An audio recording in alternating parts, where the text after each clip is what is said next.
유배에서 풀리고 복직되지 않았던 정도전이 그 만남을 계기로 복직이 됩니다.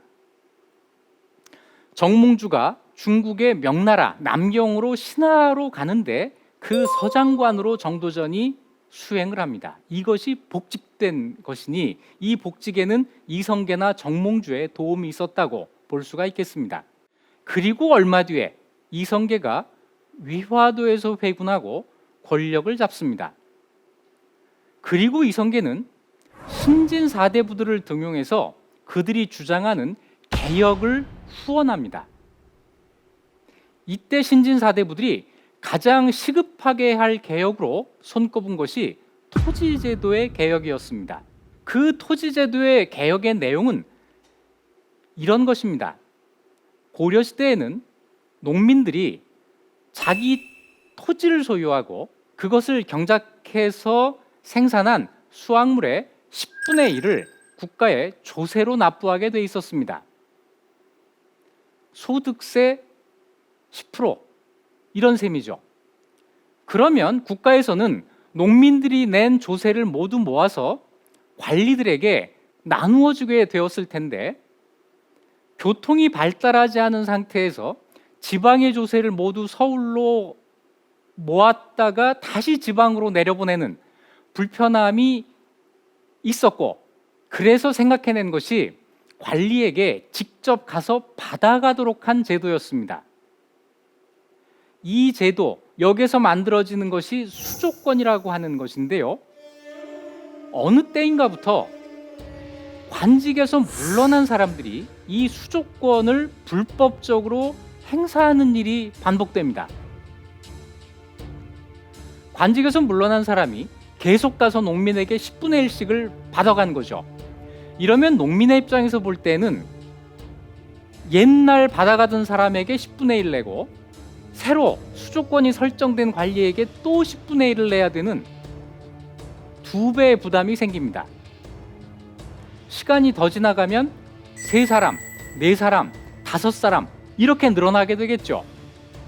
고려 말에 다소 과장된 기록에 따르면 8명, 9명이 와서 받아갔다는 겁니다. 이러면 농민들의 생활이 궁핍해질 수밖에 없었겠죠. 이 문제를 해결해야 된다. 그래서 선두에 선 사람이 조준이라는 사람이었습니다. 조준의 주장은 불법적으로 10분의 1씩 거두어가는 수조권을 모두 폐지해야 된다라는 것이었습니다. 어떠세요? 여러분 생각하기에도 너무나 당연한 주장이죠. 그런데 이 당연한 주장이 쉽게 받아들여지지 않습니다. 그것도 부당하게 불법적으로 10분의 1씩의 조세를 거두어 가던 그 사람들이 아니고 그렇지 않았던 이색이, 게다가 성리학자로서 존경을 받고 있던 이색이 나서서 반대를 합니다. 이색의 반대 논리는 오랜 관행이었다라는 것입니다. 그것이 불법인 것은 인정하지만 오래된 관행이기 때문에 하루아침에 고쳐서는 안 된다라는 논리로 개혁에 반대합니다. 이때부터 불법과 관행, 그 사이에서 논쟁이 벌어지게 됩니다. 하지만 불법적인 관행을 끊어내는 것, 이것이야말로 개혁이죠. 이성계가 강력히 후원한 조준이 결국 승리를 거둡니다. 과전법이라는 새로운 토지제도가 이래서 만들어지게 되는 것인데요, 우리의 정도전은 여기에서 어떤 역할을 했을까요? 정도전은 조준의 주장에 대해서 미흡하다라고 평가를 합니다. 정도전의 생각은 이런 것이었습니다. 조준의 의견대로 모든 농민이 10분의 1만 내고 10분의 9를 가지고 살게 된다 하더라도 그것은 자기 토지를 소유하고 있는 농민들에게만 혜택이 돌아갈 것이다. 그런데 현재 고려에는 자기 토지를 전혀 갖지 못하고 다른 사람의 토지를 소작하는 농민이 매우 많다. 이 사람들에 대한 대책이 여기에는 빠져 있다는 것이죠. 아마 거평부곡에서의 유배 경험이 이 점에 대해서 정도전의 눈을 뜨게 했을 것 같습니다. 그래서 정도전이 구상한 개혁안은 이런 것입니다. 전국의 토지를 모두 국유화하고 이것을 경자유전의 원칙, 실제로 농사를 지을 사람들에게 골고루 나누어 줘서 모두 자영농을 만들고 그 사람들이 10분의 1을 국가에 내고 10분의 9를 가지고 먹고 살게 해야 한다 하는 것이죠. 혁명적이죠. 그 당시에도 이런 구상은 받아들여지지 않습니다. 그래서 정도전 자신도 이 주장을 드러내놓고 하지는 못합니다. 그리고 뒤에 내 생각은 이랬다라고 하는 기록을 남기게 되는데요. 여기에서 정도전의 남다른 모습 하나가 보입니다. 토지개혁을 하는 원칙이 무엇인가? 우리가 지금 할 수 있는 개혁이 무엇인가를 먼저 생각한 것이 아니고 우리가 지금 해야 하는 개혁이 무엇인가를 먼저 생각한다는 점이죠. 해야 될 일을 먼저 정하고 어떻게 하면 그 일을 할 수 있을까를 생각하는 생각의 방향, 이것이 정도전에게서 보입니다. 남다른 모습이죠. 그리고 여기에는 토지를 갖고 있지 않은 수많은 민, 그 민에 대한 배려가 들어 있습니다. 이 상황에서 정도전이 이런 질문을 던집니다. 군주가 민심을 이루면 어떻게 해야 하는가? 이 질문은 우리 역사에서 처음 나온 대단히 의미 있는 질문입니다. 그리고 맹자를 인용해서 군주가 민심을 이루면 혁명을 해야 된다라는 답을 유도합니다. 혁명의 정당성이 이렇게 해서 만들어진 것이죠. 정몽주는 이런 질문에 대해서 다른 대답을 내놨습니다. 민심을 잃어도 군주에게 충성해야 된다. 정몽주는 정도전에게 불충했다, 충성하지 않았다라고 이야기하겠지만 제가 보기에 정도전은 정몽주에게 그 충성이 무엇을 위한 충성이었는가 하는 것을 물었을 것입니다. 조선이 건국된 다음에 정도전은 이런 말을 합니다. 임금의 자리는 높기로 말하면 높고 귀하기로 말하면 귀하다. 그러나 천하는 지극히 넓고 만민은 지극히 많다. 한 번 그들의 마음을 얻지 못하면 아마 크게 염려할 일이 생기게 되리라. 아래 백성들은 지극히 약하지만 힘으로 위협할 수 없고 지극히 어리석지만 꾀로 속일 수 없다. 그들의 마음을 얻으면 복종하고 그들의 마음을 얻지 못하면 배반한다. 그들이 배반하고 따르는 그 차이는 털끝만큼도 되지 않는다. 백성, 민이 어떻게 하는가 하는 것이 중요하다. 이 사실을 정도전은 알고 있었던 것이죠. 혁명론으로 조선 건국을 정당화합니다. 조선이 건국된 다음에 정도전은 새나라 조선의 설계도를 구상합니다. 먼저 태조의 득위교서를 정도전이 짓습니다. 여기에는 새나라 조선을 어떻게 운영해 나갈 것인지에 대한 대체적인 방향이 나타나 있습니다. 정도전은 자기의 생각을 좀 더 구체화해서 조선 경국전이라는 책을 짓습니다. 이 책은 말 그대로 조선의 설계도입니다. 그 설계도에 들어있는 특징적인 내용 몇 가지를 소개하겠습니다. 먼저 재상론입니다. 정도전의 재상론은 한마디로 모든 정치는 재상에게서 나온다 하는 것입니다. 왕에게서 나오는 것이 아니라 재상에게서 나온다는 것이죠. 어떤 재상이냐? 능력 있고 깨끗한 사람, 이런 사람이 재상이 되어서 정치를 해야 된다. 그럼 국왕은 무슨 일을 하느냐? 능력 있고 깨끗한 사람을 재상으로 임명하고 뒤로 물러나야 된다. 정치를 왕이 아니라 재상이 한다는 이 아이디어는 그때까지 없었던 그야말로 창의적인 생각입니다. 정도전의 경험이 이런 생각을 가능하게 했을 것입니다.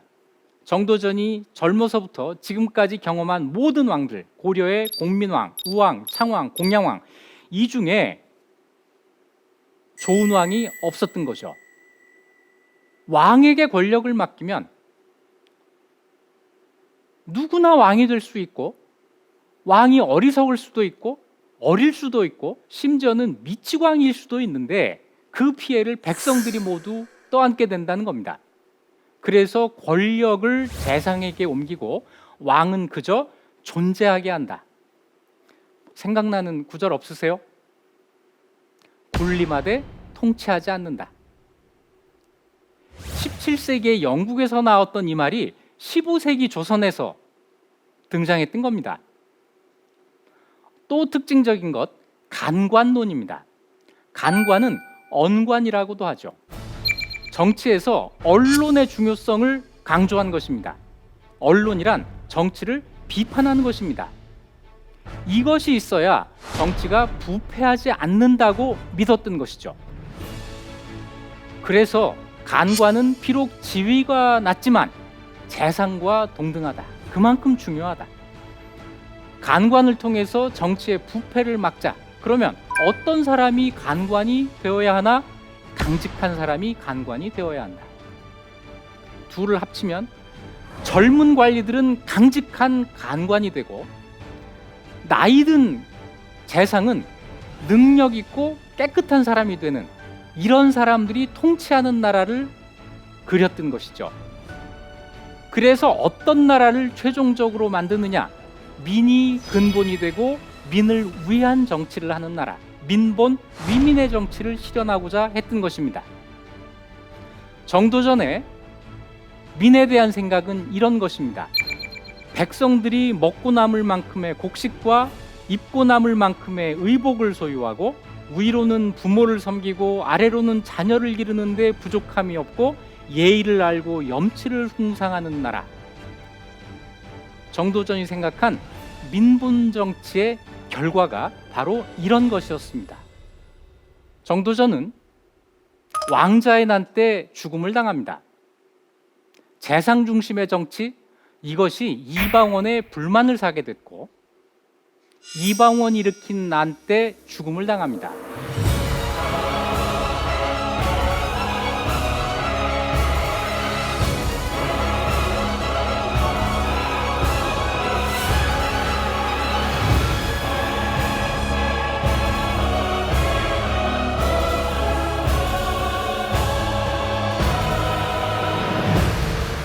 중요한 사실은 정도전이 죽으면서 동시에 태조도 왕위에서 물러났다는 사실입니다. 정도전을 죽을 때까지 지지했던 태조 역시 왕위에서 물러나게 된 것이죠. 그리고 정도전의 죽음은 새로운 실험이 실패했음을 뜻합니다. 단순한 왕의 정치가 아니라 재상이 하는 정치, 이것이 실패한 것이죠. 이 정치의 실패가 어떤 결과를 가져오는지는 조선 왕실이 스스로 증명합니다. 태정, 태세, 문단세, 예성, 연까지 100년 동안, 15세기 100년 동안 조선 왕실에서 왕들만 서로 싸웠습니다. 왕들이 싸우지 않았으면 조선 초 15세기에는 싸움이 없었을 겁니다. 세종이라는 성군이 등장했지만 그 등장 자체가 여러 가지 우연이 겹친 결과였죠. 그리고 또 한 가지, 그런 성군이 또 나타난다는 제도적인 보장은 어디에도 없었습니다. 정도전은 그렇게 죽음을 당했지만 아주 많은 유산이 남습니다.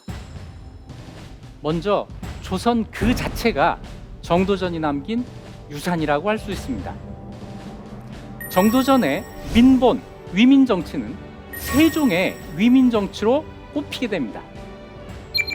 경국대전에는 정도전이 구상했던 재상과 간관의 역할이 강조되어 있습니다.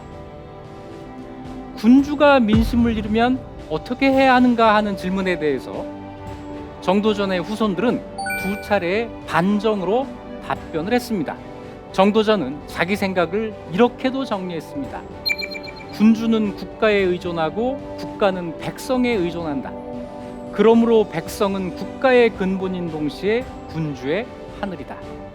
군주가 백성의 하늘이 아니라 백성이 군주의 하늘이라고 하는 이 획기적인 사고, 이것이 정도전을 다른 사람과 구별하는 아주 뛰어난 점이라고 할 수가 있습니다.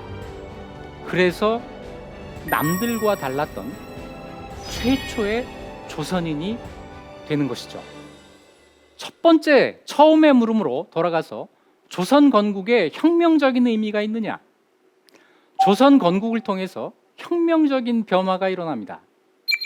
백성들의 생활은 개선이 되고 조선을 건국한 신진 사대부들은 언제나 치자의 도리가 무엇인가, 백성들을 위한 옳은 정치가 무엇인가, 이런 문제에 대한 진지한 고민을 합니다. 고려와 다른 나라 조선이 만들어지게 된 것이죠. 조선은 15세기 세계에서 가장 살기 좋은 나라였습니다. 부국강병에서 살기 좋은 나라가 되었던 것은 아닙니다. 정도전을 비롯한 신진 사대부들이 언제나 백성들을 위한 정치를 하고자 노력했고, 그래서 치자와 피치자, 지배층과 피지배층의 간격이 어느 때보다도 그 시기 다른 어떤 나라에 비해서도 좁았기 때문에 살기 좋은 나라가 될 수 있었습니다. 지금 우리는 21세기 세계에서 가장 좋은 나라를 만들어야 하는 역사적인 책임을 가지고 있습니다. 그러면서도 현실적으로 심화되고 있는 양극화의 문제를 풀어야 합니다. 이 문제를 풀면서 좋은 나라를 만들어가는데 정도전의 경험이 커다란 시사점이 될 것이라고 생각을 합니다.